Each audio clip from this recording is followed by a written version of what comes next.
오늘 저희가 함께 파고들 자료는 좀 의외일 수 있습니다. 백지원 작가의 어린이 역사 동화 이성계 기억여행 한국사 동화인데요. 겉보기엔 그냥 평범한 위인전 같은데 그 안을 들여다보면 저희 같은 성인들이 봐도 무릎을 탁 칠 만한 아주 정교한 설계가 숨어 있더라고요. 그렇죠. 이게 단순히 이성계는 위대한 왕이었다. 여기서 끝나는 책이 아니에요. 한 인간이 어떻게 리더로 성장하는가. 그 내면의 과정을 아주 독특한 방식으로 시각화한 책이죠. 네, 맞아요. 오늘 저희는 이 책이 내비게이션 기억법이라는 도구를 어떻게 사용하는지, 그리고 그걸 통해 어떻게 역사를 단순 암기에서 감정적인 여정으로 바꾸는지, 그 심리적, 교육학적 메커니즘을 한번 제대로 분석해 보려고 합니다. 네, 목표는 명확합니다. 이 동화책에 담긴 이성계의 리더십 성장 서사를 따라가면서 그게 우리 뇌가 정보를 기억하는 방식과 어떻게 맞물려 돌아가는지 그 핵심 원리를 파헤쳐보는 거죠.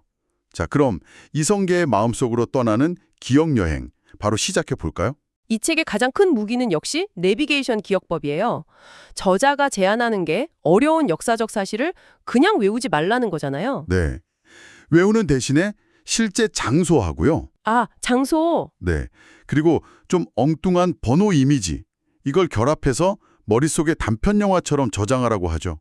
예를 들면 숫자 00은 빵집, 01은 금메달 이런 식으로요. 맞아요. 사실 이게 아주 오래되고 검증된 기억법입니다. 고대 로마의 웅변가들이 쓰던 기억의 궁전 기법 아시죠? 아, 기억의 궁전. 네, 그걸 아이들 눈높이에 맞게 정말 영리하게 바꾼 거예요. 핵심은 우리 뇌의 해마가 공간을 기억하는 능력, 그리고 이야기를 기억하는 능력을 동시에 관장한다는 데 있거든요. 아하. 그래서 전혀 상관없어 보이는 장소랑 이미지를 엮어서 하나의 이야기로 만들면 뇌에 훨씬 강력한 기억의 갈고리가 걸리는 거죠. 아, 기억의 궁전 기법이었군요. 어쩐지 낯설지 않더라니. 그럼 일자산 정상에 뜬금없이 빵집이 나타난다. 이런 식의 비논리적인 이미지가 오히려 뇌를 더 자극해서 기억에 딱 달라붙게 만든다. 이런 말씀이시네요. 정확합니다. 논리적이지 않고 엉뚱할수록 효과는 더 좋아요. 뇌는 평범한 것보다 이상하고 기이한 것에 더 강하게 반응하거든요. 근데 이 책은 그 기법을 그냥 정보를 나열하는 데 쓴 게 아니고요. 이성계라는 인물의 감정 성장이라는 서사에 연결했다는 점에서 아주 교육적으로 의미가 깊다고 볼 수 있습니다. 와, 그 방법이 실제로 어떻게 작동하는지 너무 궁금한데요. 책의 첫 번째 정면으로 바로 한번 뛰어들어보죠. 일자산 허브천문공원에 나타난 빵집, 00번 이미지요. 시작부터가 정말 독특하잖아요. 그렇죠. 산 정상에 마법빵집이 나타나고 거기서 주인공 아이가 어린 이성계를 만나는 장면이죠. 그때 이성계가 이런 말을 합니다. 용기는 큰 산처럼 갑자기 생기는 게 아니야. 따뜻한 빵처럼 작고 포근한 마음에서 시작된단다. 아, 저는 이 대목이 이 책 전체의 핵심을 딱 관통한다고 봐요. 따뜻한 빵 같은 용기라. 보통 용기하면 뭔가 거창한 결단이나 영웅적인 행동을 떠올리는데 아주 의외의 비유네요. 바로 그 지점입니다. 이 책은 용기를 타고난 재능이 아니라 의식적으로 키워나가는 마음의 근육처럼 묘사하고 있어요. 마음의 근육이요? 네, 이성계 역시 처음부터 영웅이 아니라 장수가 되는 게 두렵기도 했지만 백성을 지켜야겠다는 작은 마음의 빵 한 조각, 이걸 품은 아이였다는 거죠. 위대한 리더십의 시작이 거창한 비전이 아니라 내면의 작고 따뜻한 동기 하나에서 비롯된다는 아주 중요한 메시지를 던져주는 겁니다. 그러고 보니까 이 작은 용기가 다음 장소인 암사동 선사유적지에서는 한 단계 더 나아가더라고요. 네, 맞아요. 하늘에서 금메달 01번 이미지가 툭 떨어지더니 이성계가 그러잖아요. 장수란 힘이 세서 되는 게 아니야. 누군가를 지키고 싶은 마음이 금메달처럼 반짝일 때 생기는 거지. 내면의 그 포근한 마음이 이제 지키고 싶은 대상이라는 외부의 목표를 향하게 되는 거군요. 맞습니다. 심리학적으로도 아주 의미 있는 성장 단계죠. 1장의 내면적 동기, 즉 빵이 2장에서는 타인을 향한 구체적인 사명, 금메달로 발전하는 서사를 보여주는 거예요. 아, 진정한 힘은 물리적인 능력이 아니라 관계와 책임감에서 나온다는 리더십의 본질을 보여주는 장면입니다. 여러분께서도 삶에서 누군가를 지켜주고 싶다는 그 마음이 어떤 엄청난 행동의 동력이 됐던 순간, 그걸 떠올려 보시면 이 비유가 더 깊이 와닿으실 겁니다. 여기서 암사 태양광 발전소에서 활쏘기랑 마음가짐을 연결한 점도 아주 흥미로웠어요. 아, 그 장면이요? 네. 보통 리더십 하면 전략이나 기술을 먼저 떠올리기 쉬운데 왜 작가는 마음을 먼저 강조했을까요? 이게 이성계 리더십의 핵심이라고 보는 걸까요? 아주 좋은 질문입니다. 그게 바로 이 책이 제시하는 리더십의 순서예요. 기술이나 전략보다 올바른 마음가짐, 즉 리더의 내적 상태가 모든 것의 기본이라는 거죠. 아, 기본. 네, 활은 마음이 흔들리면 빗나가고 마음이 바르면 곧게 날아간다. 이성계의 독백이 나오죠. 태양광 패널에 곧게 뻗은 빛처럼 리더의 마음이 먼저 바르게 정렬되어야만 목표를 정확히 꿰뚫을 수 있다. 이런 강력한 상징입니다. 훗날 위화도 회군 같은 중대한 결정을 내릴 때 그 선택의 기준이 단순한 힘의 논리가 아니라 무엇이 옳은가? 라는 내면의 목소리였다는 걸 암시하는 장치로도 볼 수 있겠네요? 그렇습니다. 리더의 모든 결정은 결국 그 사람의 내면에서 비롯되니까요. 기술은 그 내면을 실현하는 도구일 뿐이죠. 그런 점에서 이 책은 리더십의 가장 근본적인 질문을 던지고 있는 셈입니다. 그러다가 고독부의 센터 장면에서는 저도 모르게 웃음이 터졌어요. 하하. 산삼, 03번 이미지가 김영삼 전 대통령의 익살스러운 표정을 짓고 나타나다니요?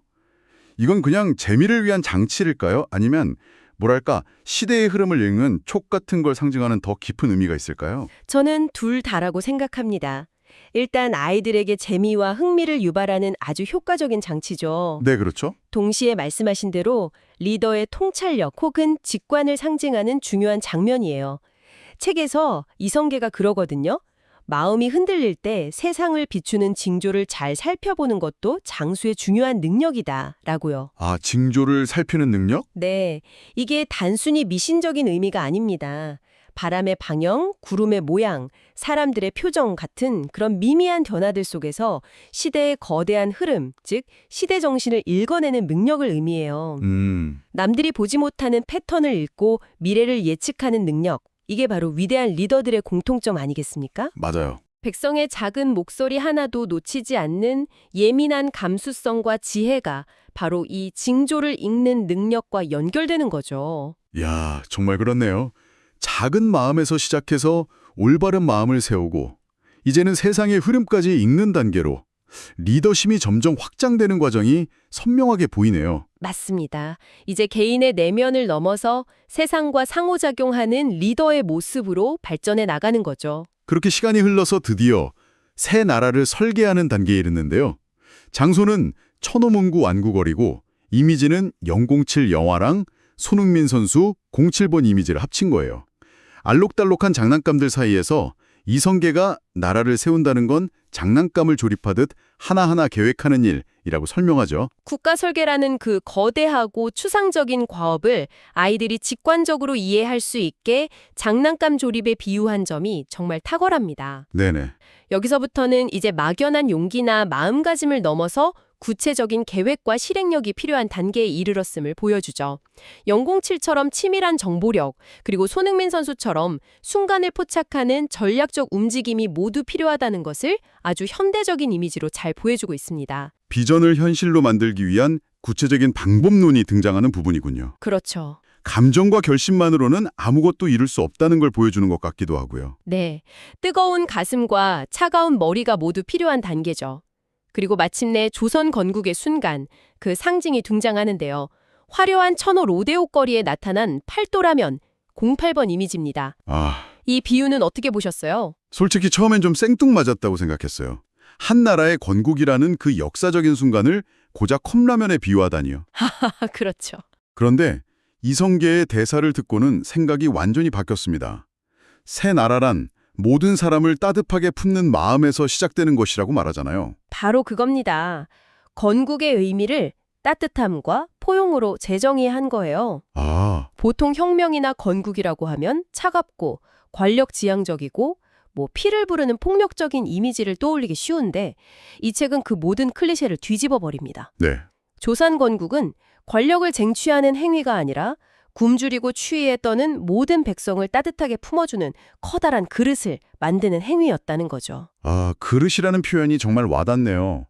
뜨거운 김이 피어오르는 라면처럼 백성들의 마음을 따뜻하게 데워주는 나라, 이 책 전체를 관통하는 마음이라는 키워드가 가장 집약적으로 드러나는 정말 강력한 상징인 것 같습니다. 네, 저도 이 책을 읽으면서 이게 아이들을 위한 책이지만 어쩌면 오늘날 리더십의 위기를 겪고 있는 우리 사회의 어른들에게 더 필요한 메시지가 아닐까 그런 생각도 들었습니다. 오늘 저희는 이성대 기억여행 한국사 동화라는 아주 특별한 자료를 통해 한 인물의 리더십이 어떻게 성장하고 완성되는지를 따라가 봤습니다.